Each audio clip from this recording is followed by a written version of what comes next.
considerations? How do you reflect on what we've seen today? Yeah, I'm incredibly proud of my players, incredibly proud of my fans, my club. First 45 we've done the job we needed to do, which was to keep Hearts quiet in the crowd, and we've done that. You know, they're booed off at half time, which is exactly the reaction we're looking for. And we said that to them, that if we could go the next 15 minutes were the massive one for us. If we could keep the crowd quiet, get to an hour level, then there's an opportunity, because that's when Hearts start to get edgy. They get their goal, set play. It's difficult, you know. You've got to get. They got a wee ricochet in the score. But then we produced our best spell of the match. We were terrific for the next 10-15 minutes. We got the ball down, played, and then the little bit of luck you need for a championship team to beat a Premiership team was what killed us, because Chalmers' free kick's incredible. The save from Zamal's as good as I've seen all season. The fingertip was all it was, but it's got it on the underside of the bar. Because if we score then, I think it rocks Hearts. It gives us an opportunity and gets us right back, gives us a huge lift. Then the second bit of luck we need is it's not offside. Jamie Cart's offside, but it's Jake Mulroney that plays the pass. And again, that's where you're hoping that the officials pick that up. You know, you're hoping that the stand-side linesman or one of the officials behind the goals can see that, but it's actually Mulroney that plays the final touch. And it's a terrific finish for Jamie. So, you know, you get one of those little bits to go your way, the rub of the green, or both, then suddenly it's a completely different match. But Hearts go and score another set play, well worked, and the game's over. It's as simple as that. And you know, but we hung in there, and you know, I think in the end, you know, can we deny that the best team won? No, we can't do that. But you need that little bit of rub of the green, and that's all that, you know, let us down to a certain degree today. Had we got one of those, you know, either not the wonder save or the offside goal, which is not offside, then suddenly it could have been a completely different game. But that's what deserted, just a wee bit lady luck deserted us a bit.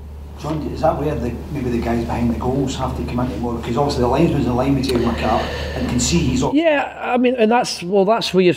Look, it's a difficult one, because there's two players going for it, and I said, you know, can you hold the official culpable for it? Not really, you know, because it's a marginal thing. But you're hoping, that's what I'm saying, is you have to hope that one of them, given the position the referee was good, the position the linesman was good for his job, the guy behind the goal, I think he's the one. I think that's the one that we're hoping that he should be the one that spots it.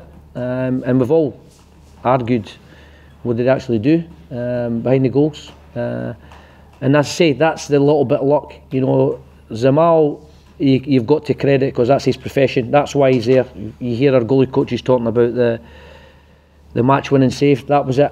It was an incredible save. And I say, as regards to the officials, you're just hoping that one of them sees that. I say it's disappointing for us, because it could have made a big difference, but it didn't go our way, and Hearts go through.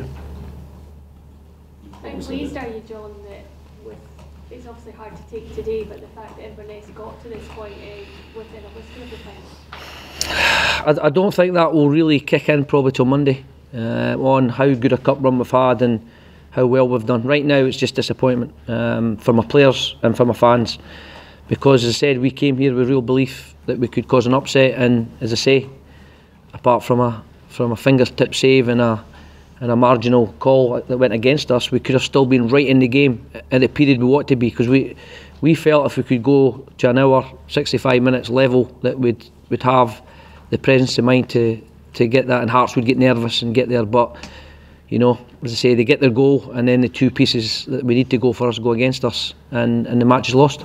How much can you take from this, going back into the league campaign, and obviously your chances of a playoff, please? Yeah, masses really, because that's, you know, momentum's a big thing, and that's why we felt a victory today would keep that momentum going as well, really give us a massive boost towards the end of the season. It's not to be today, but you know, we now shake ourselves down, because in the big scheme of things, whether, you know, fans will look at it differently, but Morton on Tuesday is a far bigger game for us to win than today.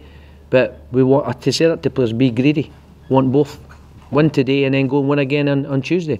We're out the cup now. We are now focused totally on the league campaign. You know, we're close to the playoff spots, but we're not there. You know, we give the greatest respect to Dunfermline, who are chasing us. We have to go and do the business. We've got to go and win the points that give us an opportunity, and that's what I say to the players today. an opportunity to experience days like today every single week in the Premiership. John, you did so well in that first half, so how frustrating was it that you kind of switched off a bit at the short corner? It's not a question of switching off in that respect, is that we said to them, look, they're going to come out fast. Hearts had to win the crowd back, and if you look at the first sort of 2 or 3 minutes, they were shooting from anywhere to try and get it, and the first one's exactly what they needed. It's a great strike, it's a great save. So suddenly the Hearts fans are back on side, they're getting behind the team, they're roaring them on, which is what the players needed, and we needed to get through that spell. But the thing is, I've said before, with Hearts, we schooled the players all week. There are so many variations of the corners and set plays that you have to stay switched on, you have to stay with your runners, and we've switched off half a second. But to be fair, we get out to Jake Mulroney. That's not the problem. Again, you talk a wee bit luck. He's put across it. It's got a couple of ricochets before it falls for Rick Piazza to score. So again, if it ricochets for us, we might survive it. But it didn't. And I said, when you're a championship team playing a Premiership team, that's the little bits of rubs of the green that you need to go your way. Hearts took full advantage of it and showed their quality when they got ahead. But I say we had our spell, and had we got that little bit of luck, we could have been right back in the game and got to the stage where we felt the nerves could have crept in. But unfortunately for us, it didn't pan out. Nice job. Okay, thank you. Safe home. Cheers.